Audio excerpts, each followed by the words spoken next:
right. Hey there, folks. Well, it's been a week, and since now more than ever we need to be together and rejoice in what we love, I figured I would keep bringing book tour to you. So, welcome to Russ's Rockin Rollercoaster, intriguing interviews with creative minds.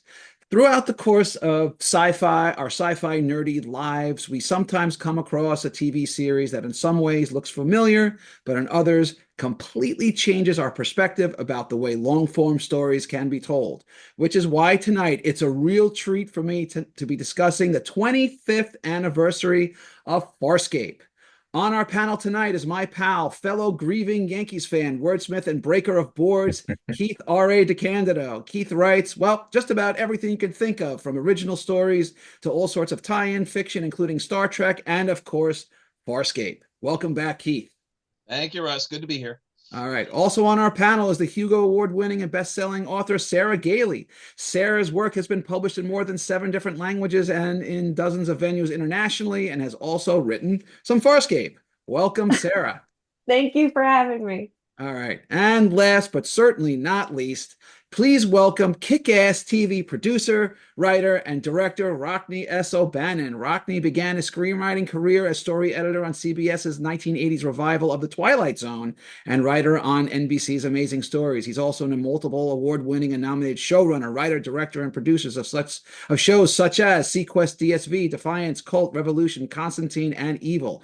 And he is the creator of tonight's showpiece, Farscape. Welcome, Rockne. Thank you, Russ. Great to be here. All right, guys. Just a heads up for the folks at home. Feel free to send notes or questions you have for the panel in the chat box during the show, and we'll get to a few at the end. So, Farscape has now been out for 25 years, which is just amazing.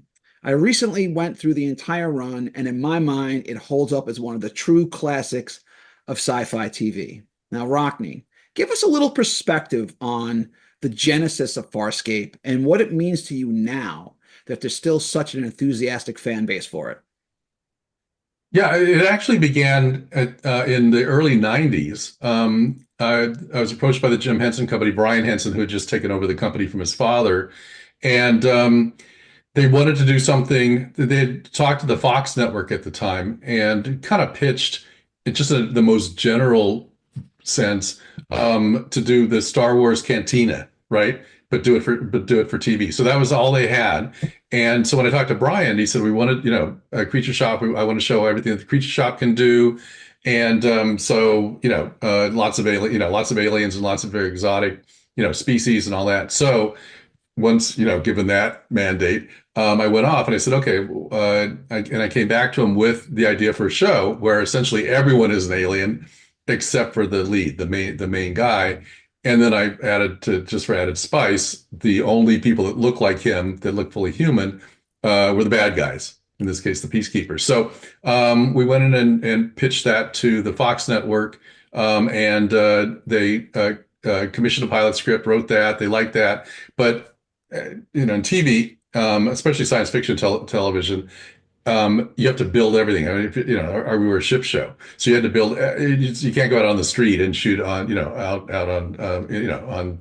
on normal streets. So we had to build sets. We had to build obviously all the makeup and the prosthetics and the animatronic characters. And so we kind of crunched the numbers, and we figured we needed 11 episodes to amortize the cost of building just to set it up. So we really couldn't afford to do just a pilot. So we were asking Fox, who was a pretty young network at the time. I think X-Files had just premiered. And Married with Children, it was like that kind of like really kind of, and they were ordering like 3 episodes at a time of shows at that time. So anyway, went back. They really loved the project, but it was really hard for them to swallow 11, an 11 episode order. So they commissioned 3 additional backup scripts. We wrote those. They really liked those. And I literally kept pitching because nobody wanted to make that commitment. So we kept pitching it up the food chain of different executives. And we finally got to, I literally pitched to Rupert Murdoch, who, yes, exactly. Who, hard to tell, I think my pitch, he probably made like, $57 million in the length of time that my pitch took.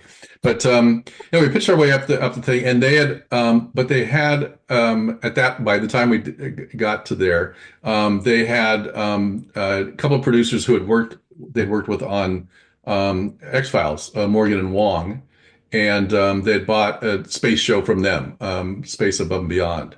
So they already had their space show. So Farscape, we had little maquettes, which are little character, little models of the characters that the Creature Shop had made. So we had the maquettes, we had the scripts, and much to Brian's credit, we just never gave up. So every couple of years we'd march out and dust off the maquettes and the scripts, and we'd go around, kind of pitch it around, and could never find anybody that was kind of prepared to make the commitment that we needed.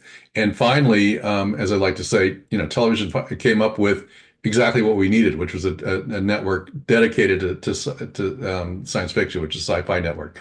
And they read the scripts and brought us in, and were wildly enthusiastic about it. They were looking for a show that would be their flagship show. They were up to that point, they're pretty much just playing reruns of old. I'd like to say my old series, but they were playing reruns of other series. They were looking for something original to do. So they gave us a year commitment, and we were off to the races.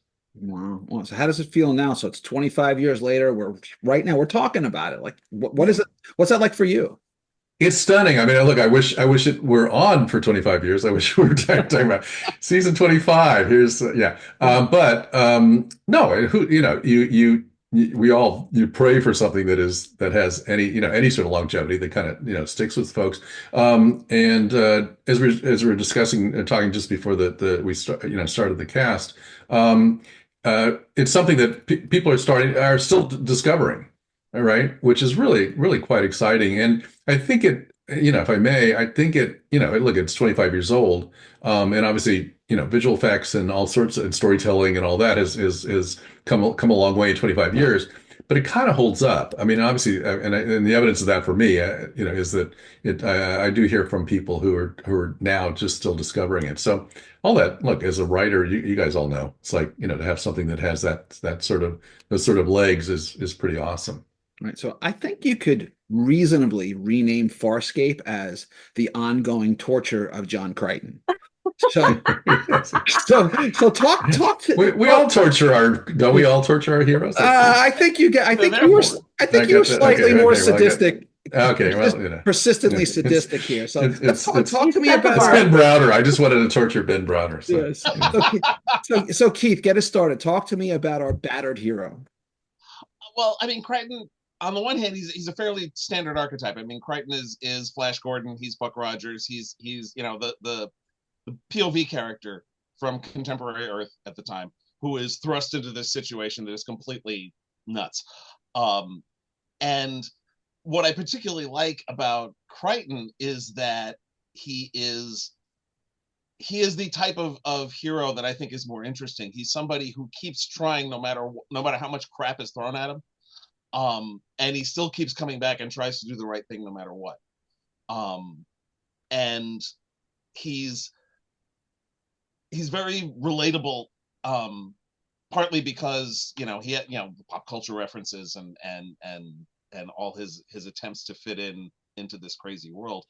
But he's also just trying really hard to do what's right for himself and for his friends.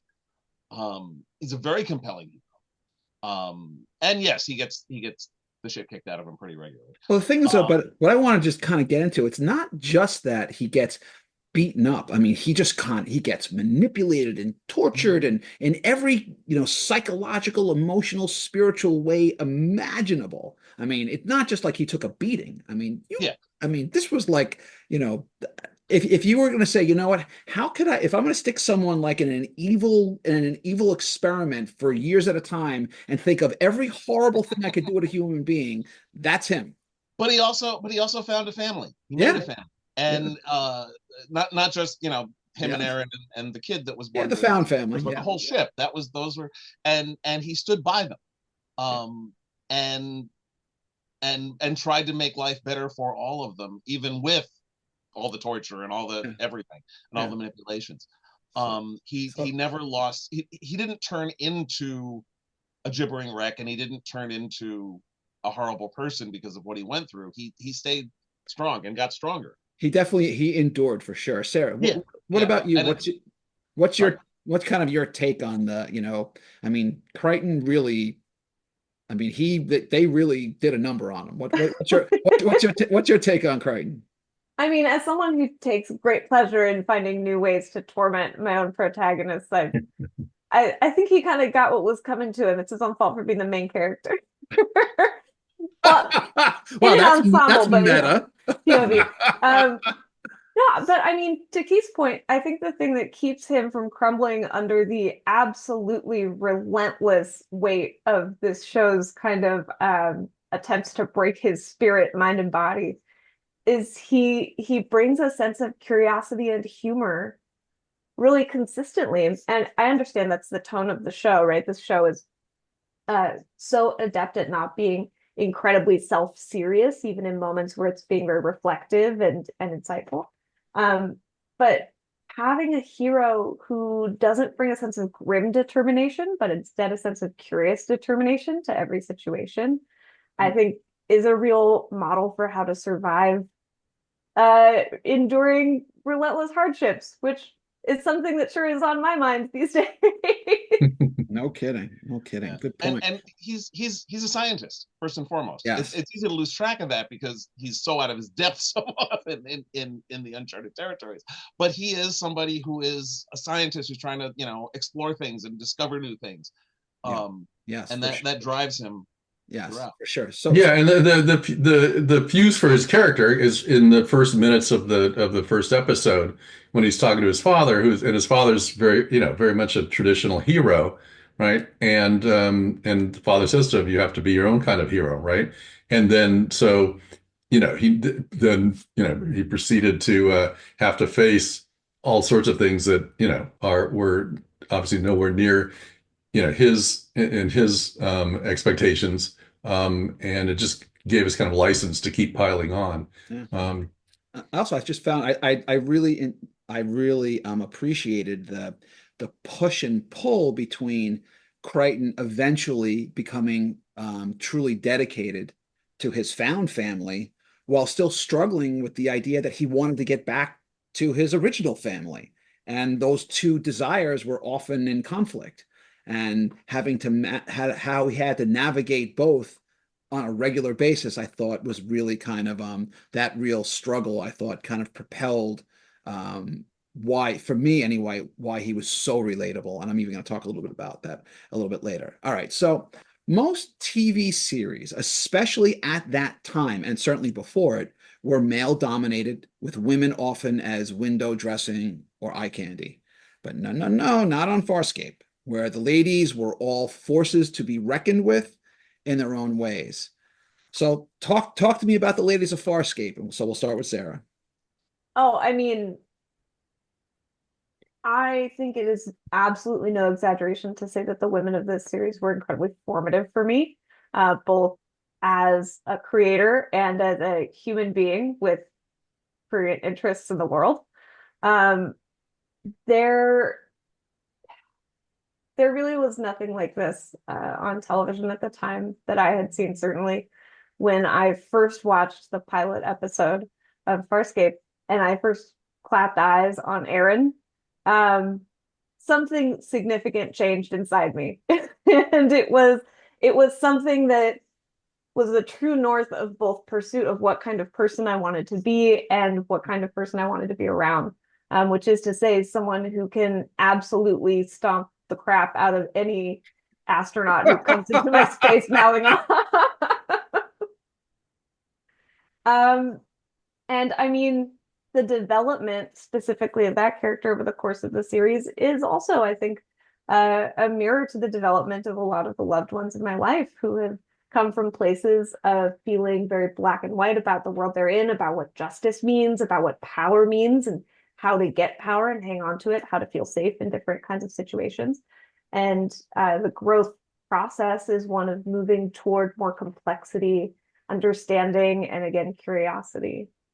So Rock, you talk to me. So you've got Zan, who was just, exotic in so many ways and Hmm. powerful and interesting and tormented, and Aerun Sun, who was the warrior, and then Chiana, who was kind of a little bit of like the wild child going on there. When you were sitting down to say, all right, we're going to scope out kind of the little family on Farscape, what was the iteration of, what were the conversations that went on? I mean, you've got, the women kind of really were really dominant. Was that intentional? Was that just kind of just, or was it organic? Did you sit down and say, I want to do this? Or how did that happen? How did that come about?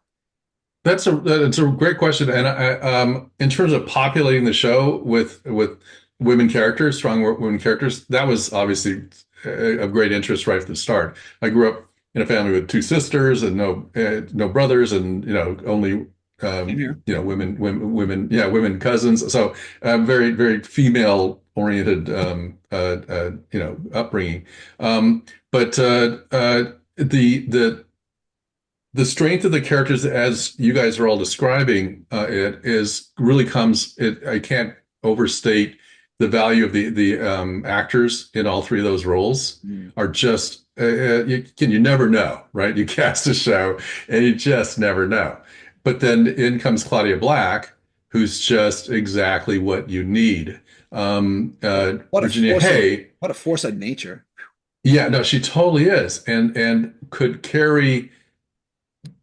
I'm very proud of even the first season, how the evolution of her character to go from what she was in the early episodes, Erin, and the world she came from, and the fact that she was able to kind of to break from that.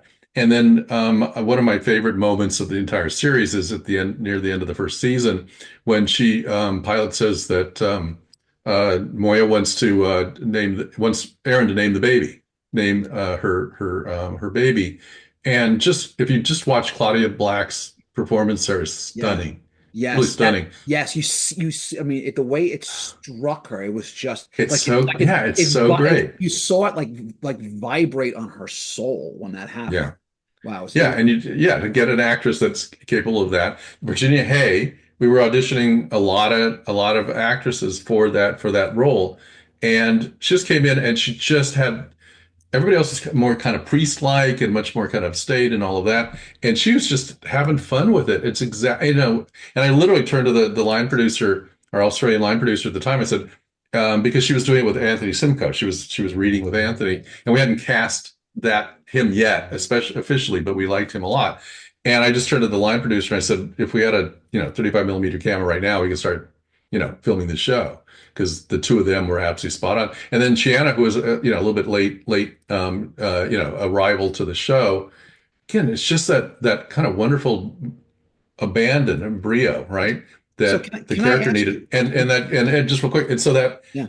the Chiana character, as an example, really grew out of. She wasn't expected to be a regular in the show, Right. Okay. but there's what do we do? It's like she's so awesome. Wow. Okay. Okay. That was going to be my question. So she just kind of she popped in. You go, maybe she would be a one-off, and then you said, "Whoa, we got something here."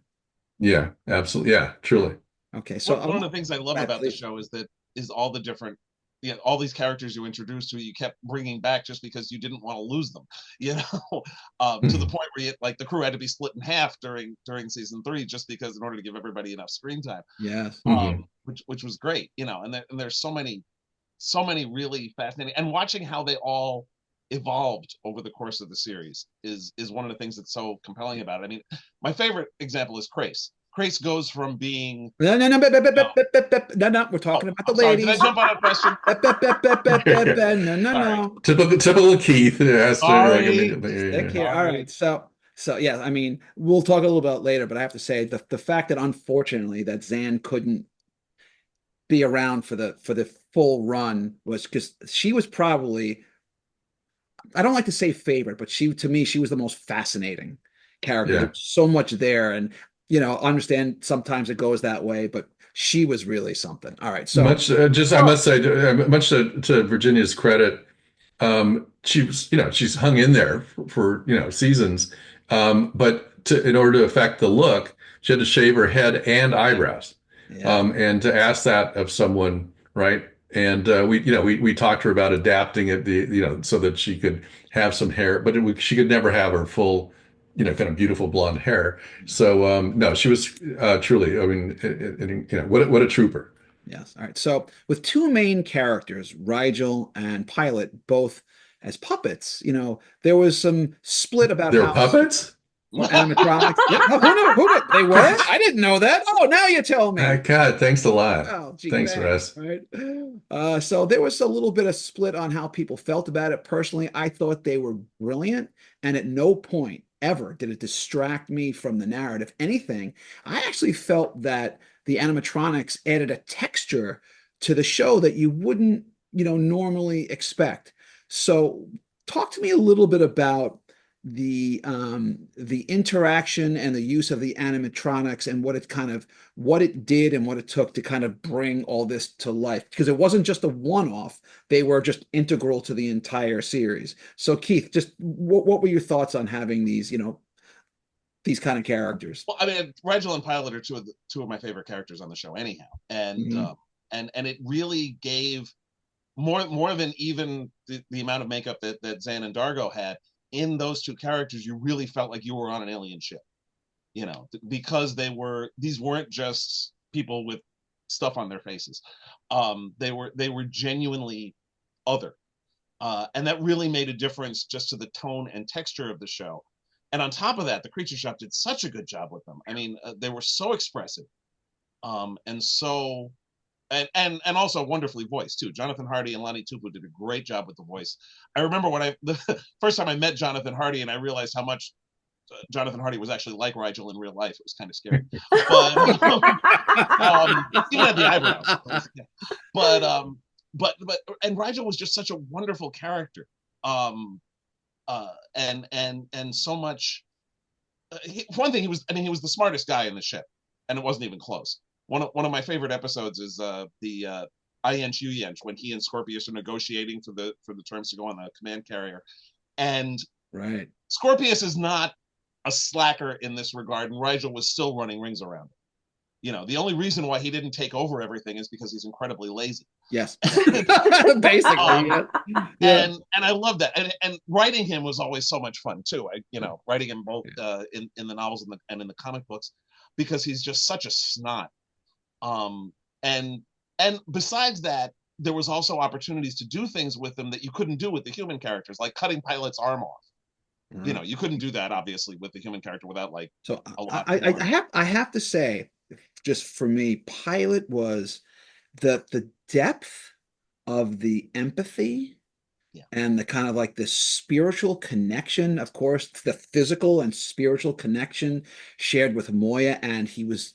It was interesting. So both Pilot and kind of Zan were both kind of the caregivers in their different ways. But Pilot kind of had this real, like I said, this spiritual empathy that came across so wonderfully. So Rockne, can you just talk just a little bit about like what it took to bring these wonderful, amazing creatures to life to the point where we weren't even thinking that they weren't real? Well, that was very much my marching orders for the writers, which was we needed to make those two characters as rich as possible, right? So that the people would forget, all right? Especially in the early episodes, the Pilot was pretty well, worked pretty well. Rigel was a little rougher, right? So just needed to really give them really strong personalities, right? So that it would overcome the fact that you were looking at a puppet. It actually worked really well for the show, because as writers we all try to make our characters as kind of rich and real as possible. But when you're trying to overcome, people, when the show first premiered, people thought it was because of the Henson Company and had Muppets or puppets in it, that it was a kid's show. They thought it was a kid, So we're kind of battling that expectation, or not expectation, but thought that that's what it was going to be. So, all right. So one of the rough things in doing the tie-in fiction was the person at the Jim Henson Company assigned to approve the novels was somebody who only had experience with children's literature. Oh, she had only done like Muppet Babies books and Babe the Blue House books and stuff oh like that. no. And she knew nothing about science fiction. She was so totally out of her depth. I felt so sorry for her. Oh, Lord. Oh my God. I had to basically walk her through it. Okay. All right. So every great adventure needs a great villain or two. So while our Farscape crew tangled various baddies, Crace and Scorpius led the charge. So let's talk about some villains. So Sarah, talk to me about our key antagonists here. I'm very passionate about villains. And these villains, I think, exemplify a facet of villainy that is, I don't ever want to say underexplored because I haven't seen all media, but a facet of villainy that I personally find very appealing, which is a strong desire for ultimate control. The villains of Farscape are antithetical to the adventurous nature of the show and the narrative and the characters, and seek to control and contain the incredible sense of adventure and exploration that the entire show facilitates. I'm sorry to interrupt, but I just had the craziest deja vu where I heard you say those exact words before. Wow, that was trippy. I mean, Whoa. maybe you were hanging out with me when I was rewatching the show with my friends and ruining their lives by pausing it every 10 seconds to say stuff like this. My kid does that to me relentlessly. But I didn't deja vu what Sarah was saying, but I deja vued you saying that you were deja vuing her. I knew it. And I deja vued you saying this, that you thought about her. Yeah, exactly. All right. Before we digress any further, so Sarah, I'm sorry, keep going. No, I could repeat myself and give you deja vu again, but that's every moment of villainy in the show, I think, tries to introduce a sense of limitation and control, and that even includes moments when the main cast has like a character will develop a villainous inflection for an episode, maybe because of like some control in their brain or intense heat or intense hunger. But that will even induce a sense of control and limitation that I find really fascinating. Okay. So Rockne, so talk to me about, when you were with these characters, Crace has his own motivations and Scorpius has his, what was talk to me about where they're coming from and what you guys were thinking about as you were pushing them to sort of hunt down our heroes. Well, one of the things is to facilitate my writing, I'm fascinated by what shows I watch or movies or whatever that really engage me kind of immediately, and which ones that don't. And it's like, what is it that makes me really kind of lean forward? And I realize what really matters is if I hate the villains. If I just sit there, I don't know what it says about me, but if I just want that person, I can't wait for that person to get their comeuppance. And Game of Thrones is like the perfect example of that. That's what George does so brilliantly. We all have a kind of a story thermostat, right? Where we go, okay, oh, that guy's really bad. Joffrey's really bad, right? So he's going to get it in like 2 episodes. And George just keeps attenuating it. It's like, well, this guy's got to get it. And he just never does. And so it just keeps you, kind of leaning forward. So, because of that, making the villains particularly heinous, Scorpius torturing Crichton, obviously early on, and torture is always a good one, right? Because you can't wait to see the torturer get it his or her comeuppance. So that's kind of the origin of that. The other thing about villains is that in an ongoing show, if you have someone chasing someone, as we did with Crace trying to get to Crichton, it's really hard to ever get them together. There's a TV show many years ago called The Fugitive. Right. And there was kind of based on what's the, I can't think of the book, Jean Valjean. Help me here. Thank you very much. Thank you very much. But it was, again, you had to cut away to Gerard, the detective, trying to catch him, right? And it was a very special episode when they would actually, they'd somehow have a reason to be in the same room together. So it was really hard with Christ to kind of keep him because it's always like missing, it just Yeah. almost got you. So that's why I developed Scorpius as someone who could ultimately come in and be a little bit, more hands-on Yeah. as a villain. And then we got him into Crichton's head, which allowed us to, to have him be in it regularly. And we could just do, because of Crichton's head, we could just put him in the wildest, outfits and wildest, places and all that, which just kind of obviously contributed to the One thing fun.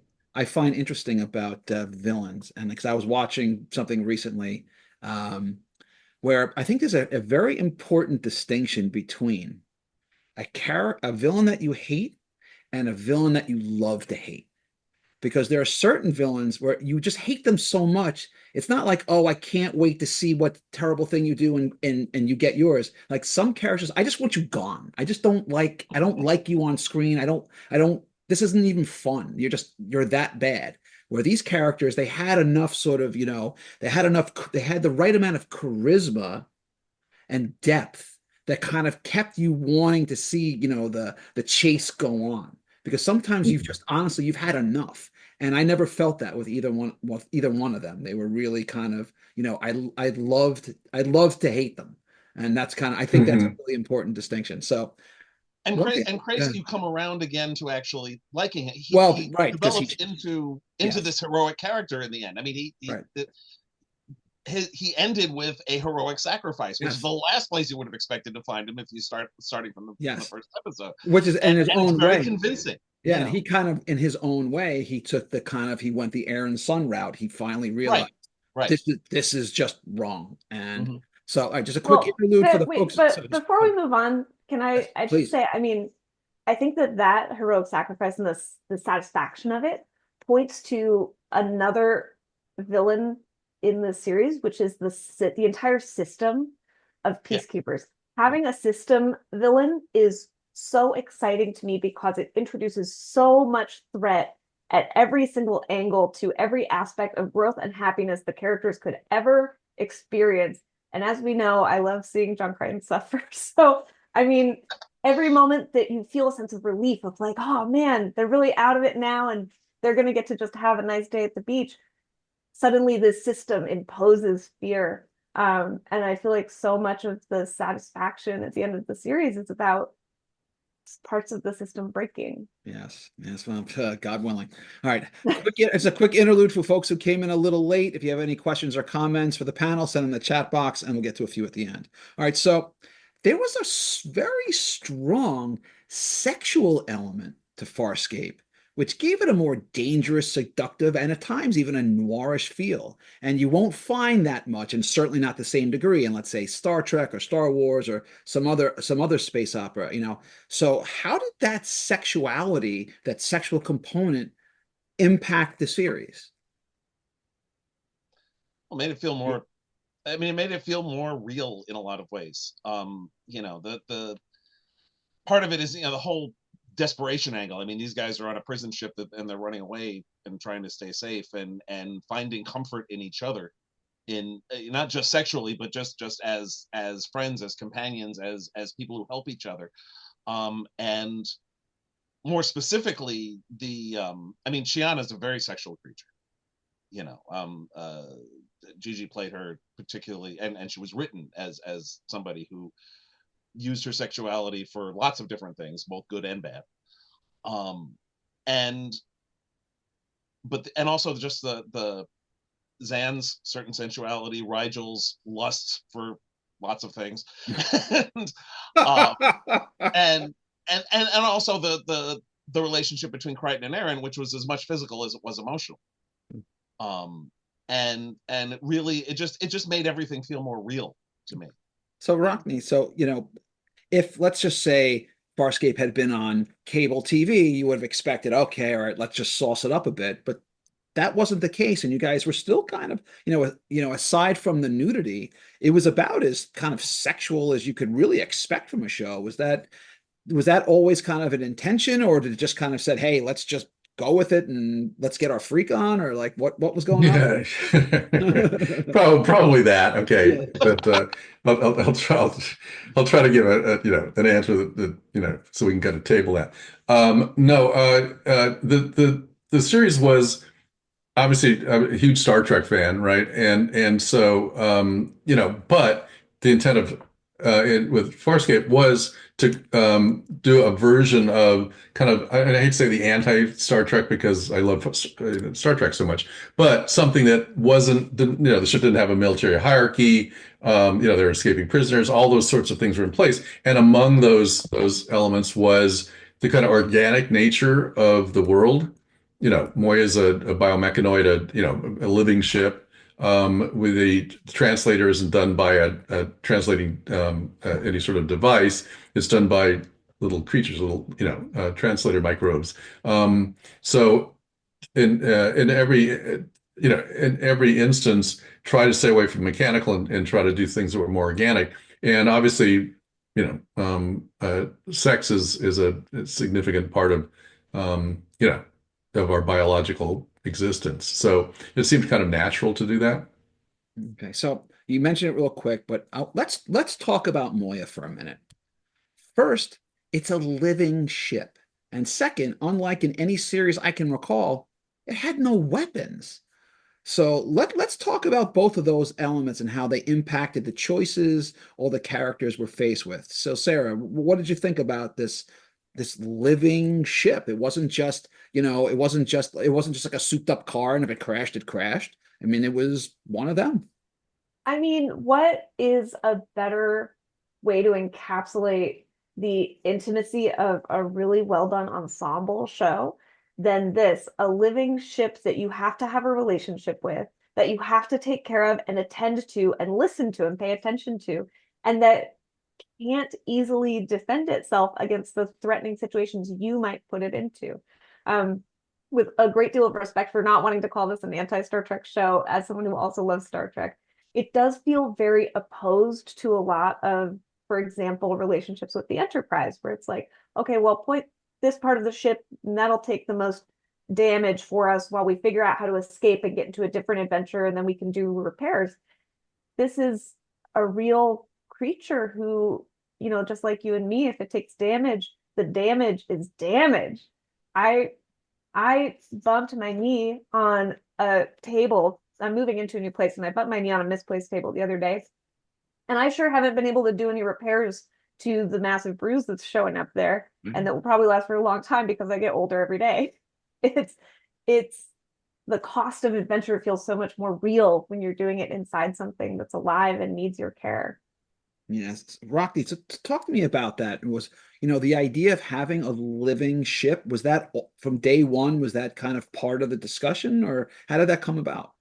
Yeah, that was part of, right from the beginning. And again, always as writers, as you guys all know, you're just always trying to, you kind of turn the prism on the world and going, okay, what are the exotic things that I can, what are the exotic aspects of this world?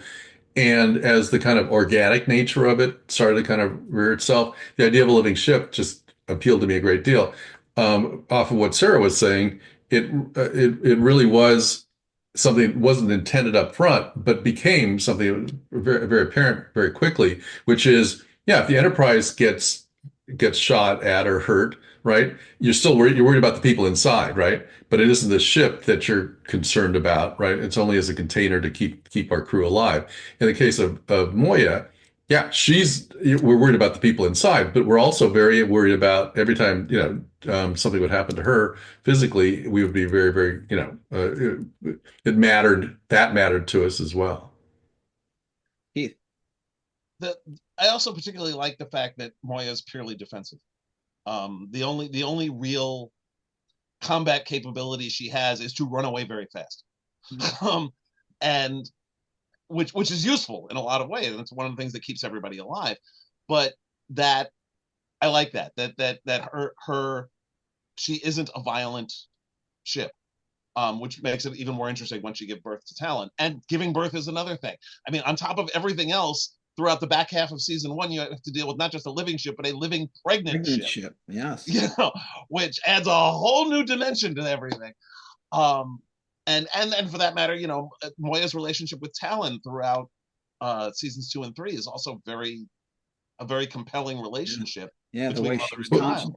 torn between Yeah, trying to protect him and raise him and not sure Right. how to handle, because she's literally housing this family inside her, but her actual child is out there kind of first kidnapped and then kind of being kind of a bad boy and being a Yes. unruly teenager and like, what do I do here? And can also like blow up ships and planets and stuff, which Yes. is kind of a problem. based on my own family. That explains a lot, Yeah, actually. yeah, exactly. But also, again, from the beginning, she was an escaping prisoner too. Right. You know Right. what I mean? So even your ship is an escaping prisoner. So she had something huge at stake as well. So I mean, the fact that Moya had no weapons, sort of creatively forced upon the crew to be more creative in their solutions. From a writing standpoint, Rockne, was that part of the thought process? Like, look, this is not going to be a gun battle show with her because she literally can't fight back, so she's going to have to zig and zag and be crafty. Or was that the reason from the beginning, or like what was the thought process of not having her have weapons? Um, it was the nature of what her role was, right, as a prisoner transport. So it was natural for her not to have weapons. And I just don't think she would be. Look, I named, I called it her species, Leviathan, right? For perhaps too obvious a reason. But it is that kind of, that regalness, right? That sense of that we, at least I do, the feeling you get from whales, watching whales, the kind of, the grandeur of it all. And so, yeah, just it would have been odd to have given her weaponry. And it also just in terms of like making it harder for our characters, that they were in a ship that was, didn't have an immediate defense. So by the time the series ends, spoilers for those who haven't seen, but too bad, it's 25 years later, so I can't really worry about that. Dargo is dead, and Crichton has a baby and is never going back to Earth. How do we feel about either or both? Keith. Well, I mean, with Rockne, I was responsible for continuing the story after that, so I was fine with it. But I mean, the thing is, the one constant in Farscape is that nothing stays the same. The characters are all in much different places by the end of the Peacekeeper Wars than they were at the beginning of the pilot episode.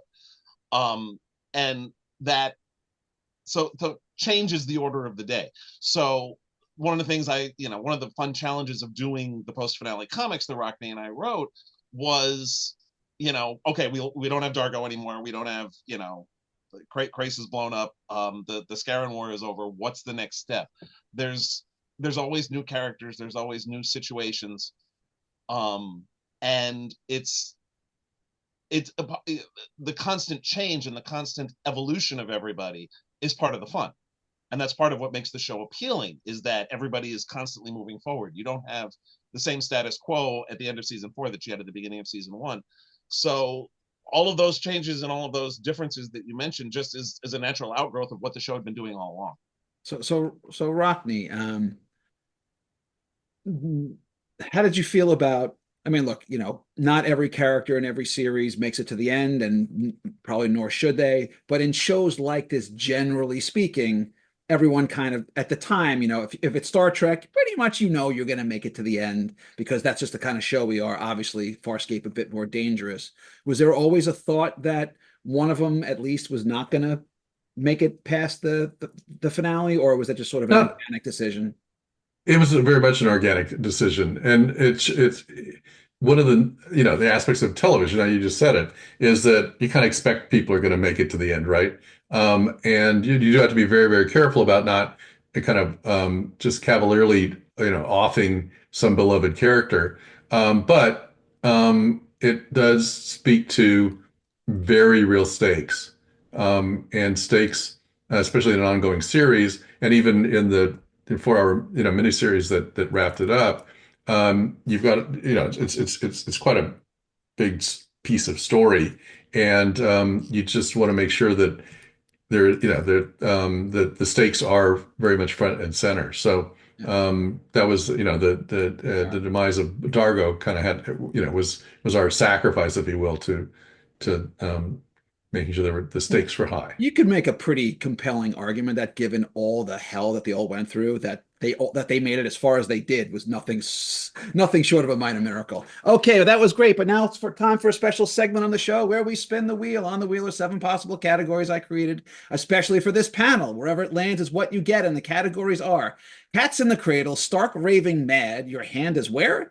Drill Baby Drill, Moya's Juicy Starburst, Out of Their Minds, and Crichton's Pop Culture. All right, Rockne, it's your show, so you're up first, and here we go. All right, what do we got? I have the faintest idea what okay, okay. All right, Crichton's Pop Culture. All right, here we go. So, John Crichton consistently made pop culture references only he understood, leaving everyone else shrugging their shoulders. What's one pop culture reference you would have liked to have heard Crichton drop even once? Oh. God, I mean, I thought I would think we've wrung it dry, No, a pop. Honestly, I can't come up with one. I have ones among the ones that he did that I love. All right, but give me one. Yeah, okay, I mean, okay, early on when talking about the Aurora chair in the first season, right? And he refers to it as the comfy chair, right?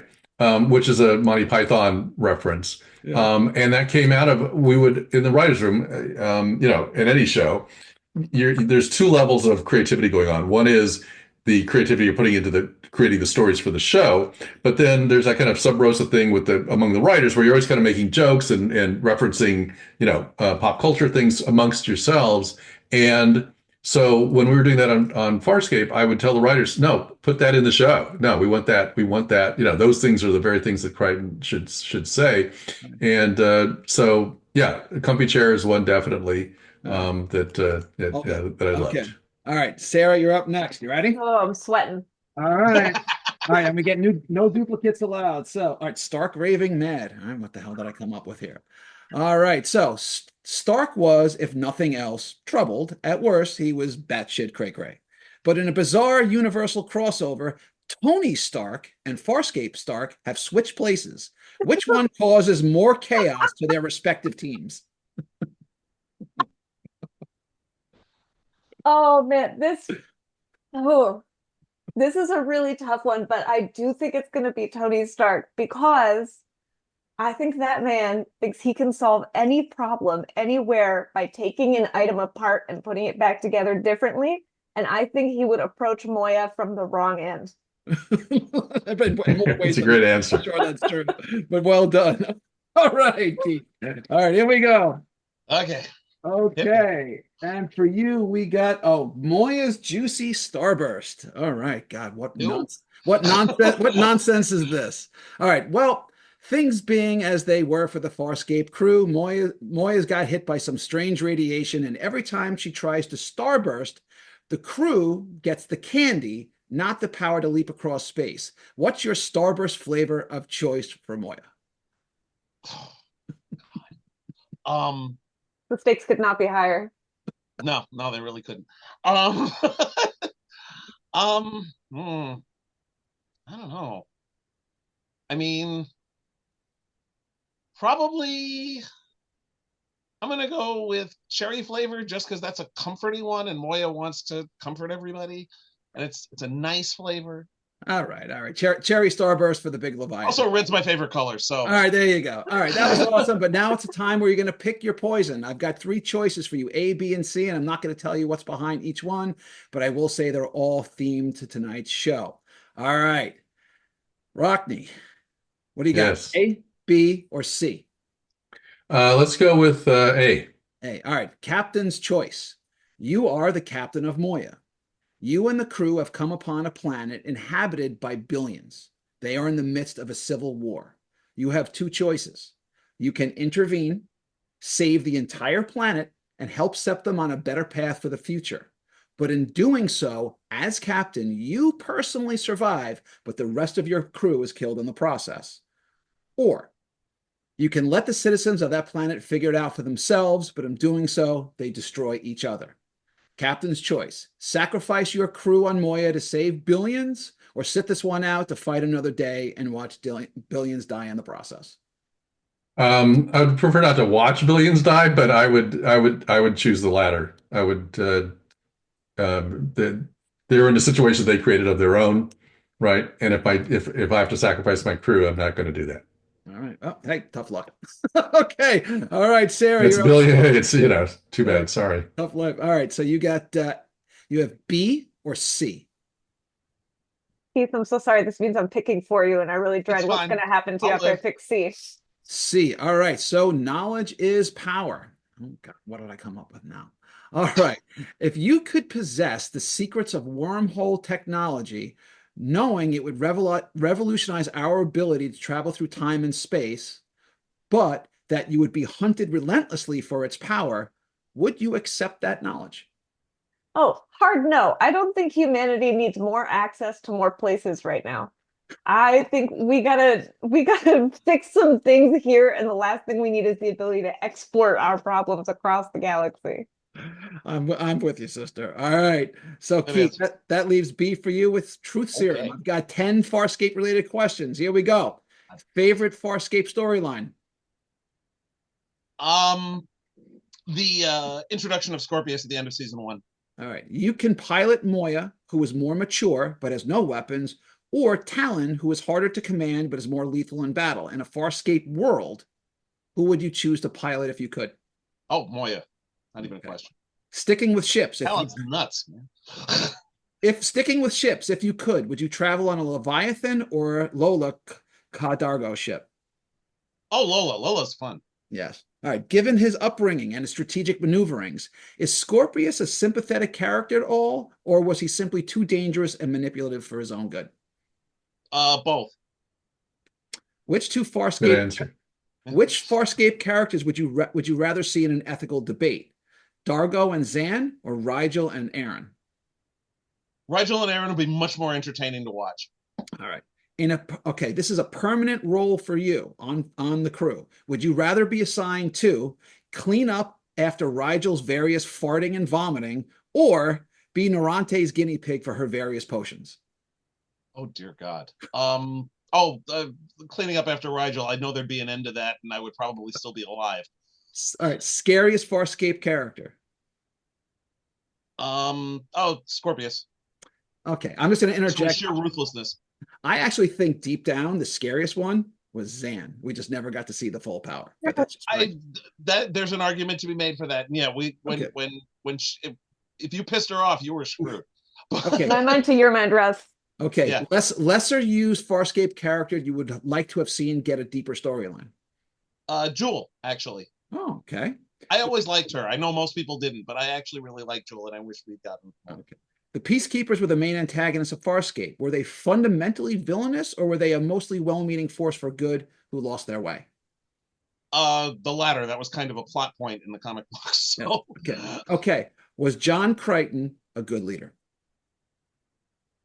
Yes. He wasn't a good planner, but he was a good leader. All right, fair enough. Because he looked out for the people underneath him, which is what a good leader needs to do.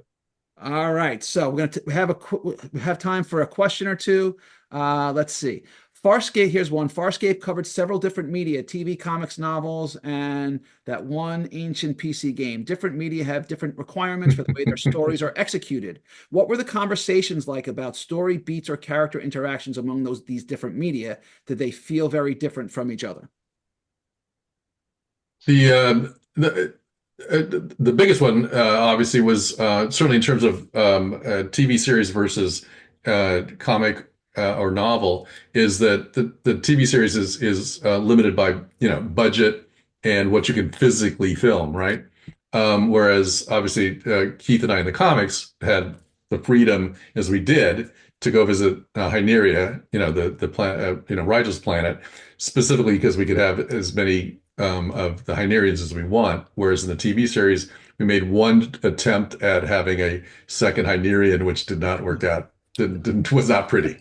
So yeah. All It was, right, we got time for one. the feather boa was All right, my favorite. All right, the show Lex aired a few years before Farscape, and it also featured a biomechanical creatures and a great deal of sex. Since both aired at the same time and on the same network, was there any inspiration or communication between the two productions?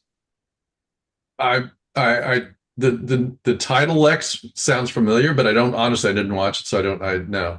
All right, so There that's was all. nothing. Okay, fair Yeah. enough. All right, guys. So we're almost out of time. I'm going to share my screen, and I got some goodies for everyone, and then I'm going to call it a night. Just hang on one second. Let me do what I do here. Clickety clack. Okay. So, Sarah, what Yes. what what are we looking at here? This is the absolutely stunning cover to the Farscape anniversary comic. It is, I mean, it's so beautiful. When I first saw this in my inbox, I leaped up from my desk and had to go and yell out the window. Absolutely loving depictions of all of our favorite characters, including my personal kind of character of my heart and the one that I got to write about most closely, which was Zahn. Um, and it's just it's perfect. I can't look at it too directly. How, how many stories are in this all in? Oh my There are gosh, 4. I Four? was it 4? 4. Yeah. Okay. All right, great. And Sarah wrote one, I wrote one, and 2 other people wrote the other 2. oh, Yeah, and I do need to give a shout out to Sarah and Keith because just I think these are really interesting stories, and they did a terrific job. So thank you guys. all right. So Thank for you those so much. Farscape fans out there, if you haven't read this, pick up your copy because I know I'm going to. All right. Keith, what do we got? This is my latest novel. Just came out at the beginning of November. It's called Feet of Clay. It's the second in my urban fantasy series about the adventures of Brom Gold, who is a courser, a supernatural hunter for hire based out of the Bronx. I am from the Bronx. People never write about the Bronx. Whenever they write about New York City, it's always Manhattan, south of 125th Street. I'm trying all by myself to give my borough better representation. In this book, as you might guess from the cover, he deals with a golem that has been activated and created and rampaging throughout the Western Bronx and Northern Manhattan, plus other stuff going on as well. That's now out from eSpec Books. There will be more books beyond these 2. eSpec also just recently reissued the first book, A Furnace Sealed. So All right, very check good. those out. Okay. So Rockne, so obviously, we've been talking about Farscape for an hour, but you've done a lot of stuff. What's coming up next for you? Just wrapped up. I spent 4 fabulous years working on a show called Fear. I'm not Fear. I'm sorry, Evil. Evil. Yes. Fear. Yeah, it needed a You should 5th fear year. no evil. So. Yes. I know exactly. No. I'm sorry. Enjoying, by the way. But yeah, no, Evil it was just a great experience. So got to hang out with Robert Michelle King, who I was a big fan of. So so that just wrapped up. So yeah, I'm in development. So keep looking for something for whatever comes up next. All right, fair enough. All right, and as for me, in the spirit of space opera and wormholes, I'd like you to check out Crossline, which in my mind is part Flash Gordon, Buck Rogers, part Escape from New York, and part Farscape. In Crossline, modern day space pilot is testing out new warp thrusters, which, if they work, will revolutionize space travel as we know it. But for reasons I will not explain, our pilot is forced into a wormhole where he ends up on a parallel Earth, which only has 2 factions left, and they're both fighting over the same piece of technology. But back on our Earth in the early 1950s, an uneducated, dead broke gas attendant from Nowheresville, Texas, tumbleweeds and all, stumbles into an oil well. He becomes the richest man in the world, and through his wealth, finances a private space program, which ultimately launches our first pilot. And over the course of the 2 novels, we find out how their 2 lives intersect. Crossline is available on Amazon and published by Crazy 8 Press. All right, guys. So that's our show. I want to thank my guests, Keith and Sarah and Rockne. Thank you so much for coming by and talking Farscape 25th anniversary. This was awesome. As always, please, everyone, be kind, be gentle, and generous of spirit. And for God's sakes, go read a book. And I'll see you all next week for my 2024 season finale. Take care. Thank you, everybody. And be good. Thank you so much. Hell yeah. All right. Bye now, guys. Be good. Okay.